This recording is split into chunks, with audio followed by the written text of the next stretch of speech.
Hi, everyone. I want to talk a little bit about some elements that are very valuable for good practice. And, what we need to recognize often is that we're looking through a cloud, and that resistor that, we chip away at is, has a lot of power in what we see and what we don't see. And so, we're ultimately, as we evolve our skill, and all of you are, wherever you are is fine. But as we evolve our skill, we start to become more aligned with truth or the absolute or stillness, however you experience it, which enables us to actually see the cloud that we look through, which enables a more rapid transformation. But this kind of transformation is quite life-changing. It's like moving out of, time with agenda and identity toward being a soul, or being grounded in divinity and expressing as divinity. Now, I don't know, but I'm not sure if everybody's up for that. I'm not sure if that's why people are in this group or aligned with that or not. But, along the way, what we're actually doing is, of course, improving our life and healing trauma. So, you might not have a stick in the ground to be fully in the center. You may just, at the moment anyway, be more aligned with, sorting out and optimizing how you live your life and having less suffering. You might still be attached to what you want and what you believe and so on. So where you are in that spectrum of possibility really affects how the work unfolds and how well the work works for you. So it's a sort of chicken and egg dynamic. But what I wanted to talk about in relation to that is how we can fine-tune the way that we practice to enable transformation, and which is integration and unification. So one is, just the alignment. So often when I work with people, I can feel when they're really connecting or when they're just looking from a place. And I'm just done it enough times that I've seen the difference. And when I feel people are looking from a place rather than, more in the body where I feel the connection, my invitation depends on, what their skill is and what they've realized about themselves so far. And one of the early things that is really valuable and is still valuable for me, I still use it, is checking my alignment. So good practice is about, if I'm practicing because I want to fix myself, that is not a good alignment. If I don't notice that I'm practicing because I want to fix myself, that is kind of like re-traumatizing yourself. So it perpetuates the dynamic, and you're looking through a cloud of hatred, basically, that says, I'm broken. And until you see that cloud, it's affecting the result that you can have. So sovereignty is really about this alignment in some way of unconditional love, of allowing everything to be here, and the curiosity in noticing what is here, and what is feeling. Am I feeling in my body? Am I feeling open? Am I feeling curious? Is there anything that feels separate from me? Am I here for the truth, or am I hoping for an outcome? And so these are not questions for the mind. These can be one moment investigations, or they might be 1 hour investigations, but they are very valuable explorations to do because your alignment is so important.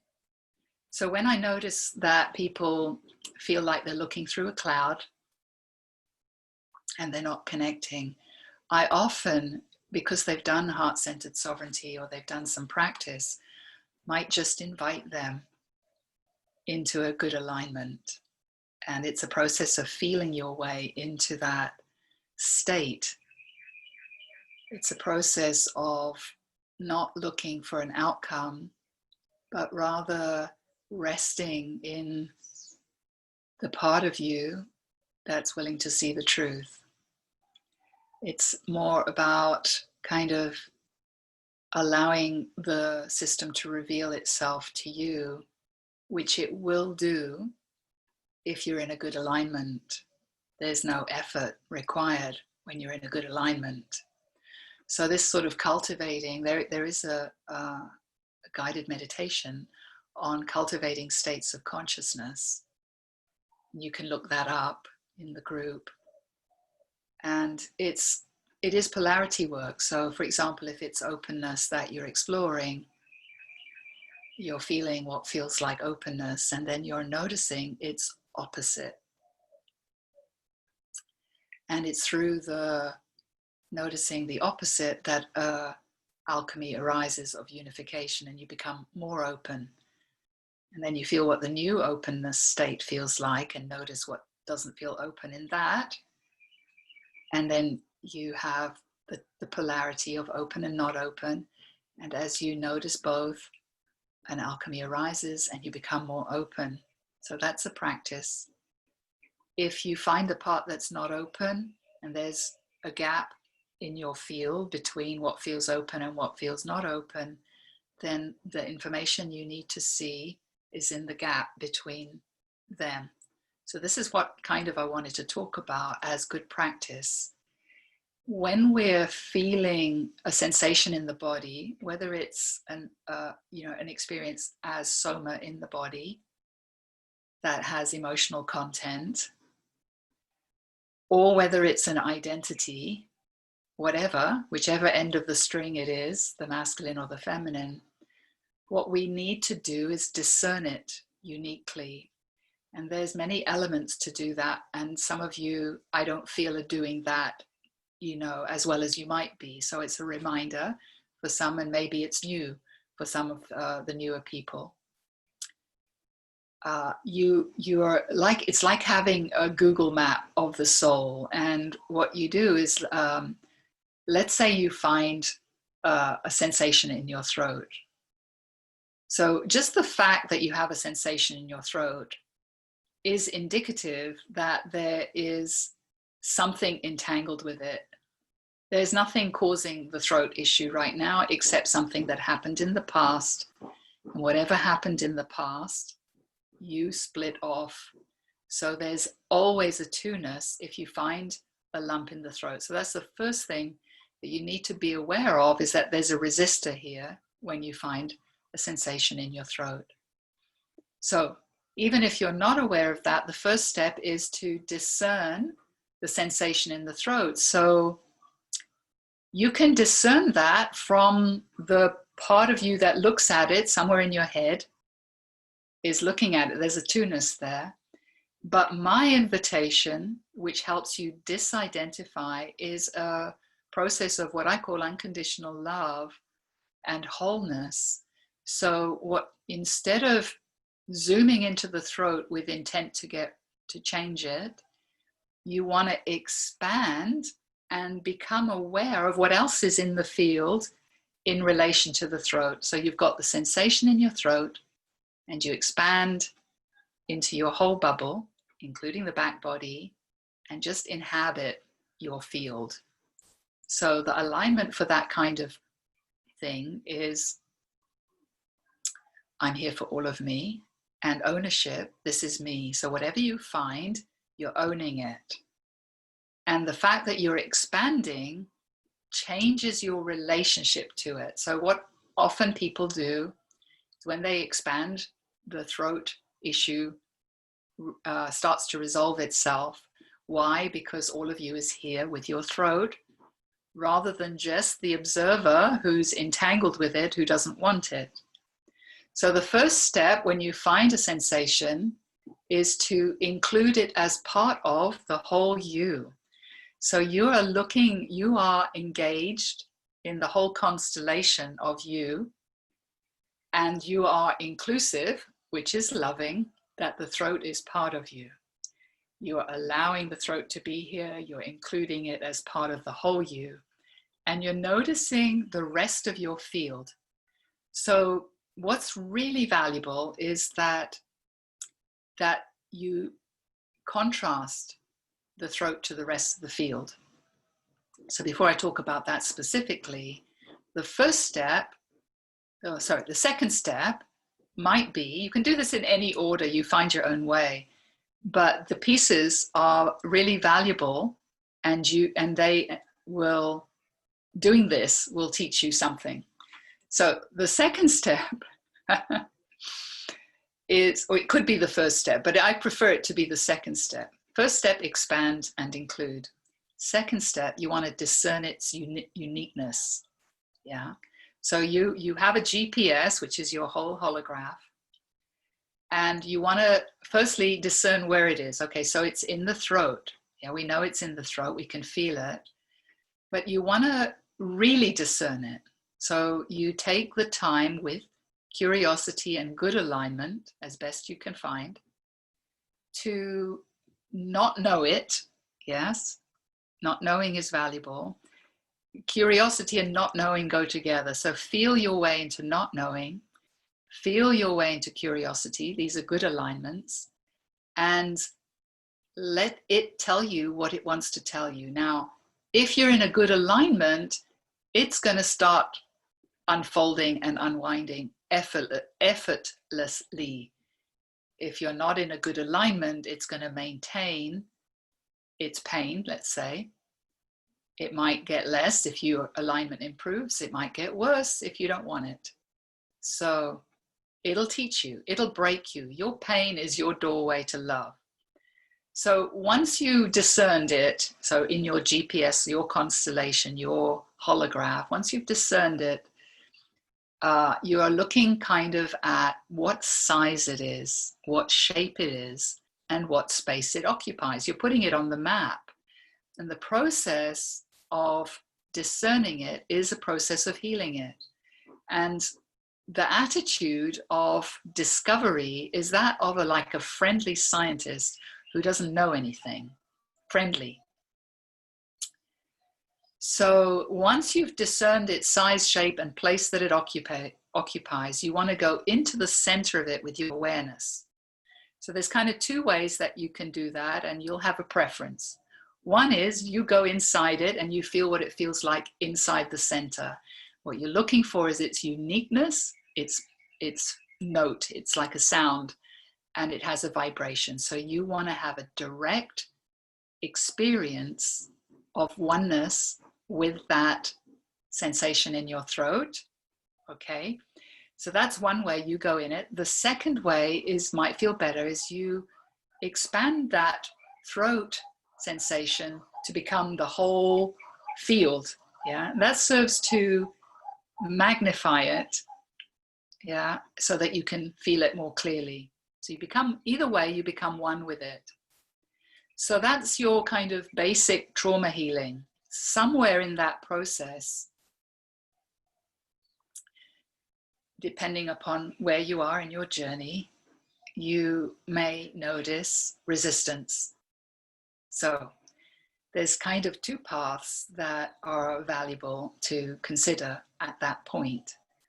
One, depending on your skill, one is to go work with the resistor and the identity who's entangled with it, if you can see or feel, become aware of him or her. Now, you're more likely to become aware of that if you're in the wholeness rather than looking through it. So that's one path. the other path is if there's a sensation in your throat and it's changed, but it hasn't gone, we know that there's a resistor. Well, I know that there's a resistor, you might not know, but trust me, go look for the resistor. And you can find the resistor by noticing, you know, what is it that is resisting, like as a quest, you know, what's holding this here? And you just sit and you are curious and sincere, and information will be presented to you if your alignment is good.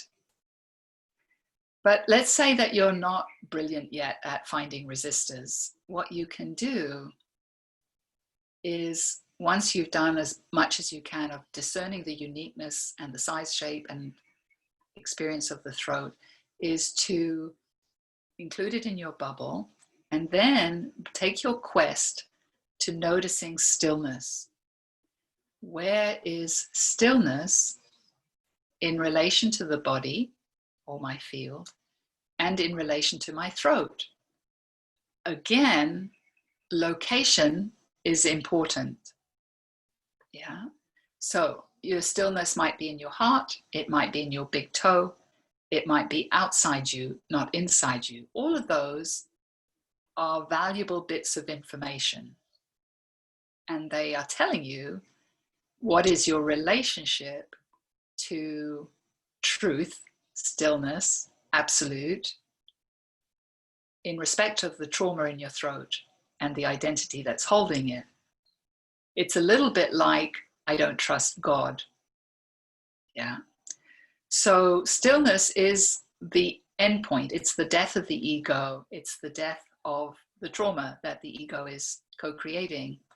So it's a very powerful practice, and you can just do stillness practice. And I know some of you have done stillness practice as a way of cultivating, you know, access to stillness without your traumas around, and then working on the trauma when it comes. So whichever way feels right for you, it's fine. You find your own way. You will resonate to what's the best for you. When you notice stillness, I'm going to just say, let's say that you notice stillness in your heart space. Or let's just actually, let's make it different. Let's say that the stillness is out here somewhere. So you want to have a big bubble, and in your bubble, in your GPS, you've got the throat here, and you found some stillness out here. You need to discern the stillness. So as soon as stillness reveals itself, you've put it on the map. It's always there, it's hidden. You're not noticing it because you're entangled with your throat, and stillness isn't part of your thing, of course, because you're traumatized, you're in the wounded self. So the stillness is the birthplace of the true self. So if you start discerning stillness, you give it power. So you sense into the first inkling of stillness with as pure a curiosity as you can muster. What is stillness? What does it feel like? Not that I know it, I've been there, I've seen it, I'm done with it, but you ground into that stillness, even if it's outside, and you see its size and shape, which is dynamically changing, and you reach deeper and deeper, and you ground into that stillness. And as you do that, the stillness changes, maybe it expands, and the throat changes in relation to stillness. So you want to be in the whole bubble with these two things that you have on your GPS. Engaging stillness also illuminates what's hidden. So once you start engaging stillness, you might start noticing the identity, which is usually on the head somewhere at the back, often, or on the back body. You don't have to believe me, just play. And now you have the third element, which was hidden from you, of the trinity, the experiencer, the experience, and God. So when you ground into stillness, you're disidentifying from the identity and the resistor, and you're also healing, because stillness is at the root of everything. It's the origin of everything. And in fact, if you really surrendered to your throat and just kept going in and down and grounding into it, you would arrive in stillness, and then you would return as your light. Okay, so that's like trauma healing. Yeah, that's like healing the throat. But if you've got resistance, that's not happening. So you have to find the resistor, and this is a good way to do it. So if you're doing that, what's going to happen as the throat changes and the identity starts to change, the stillness will get bigger and closer until the stillness can be inside your body. It's a practice and a process.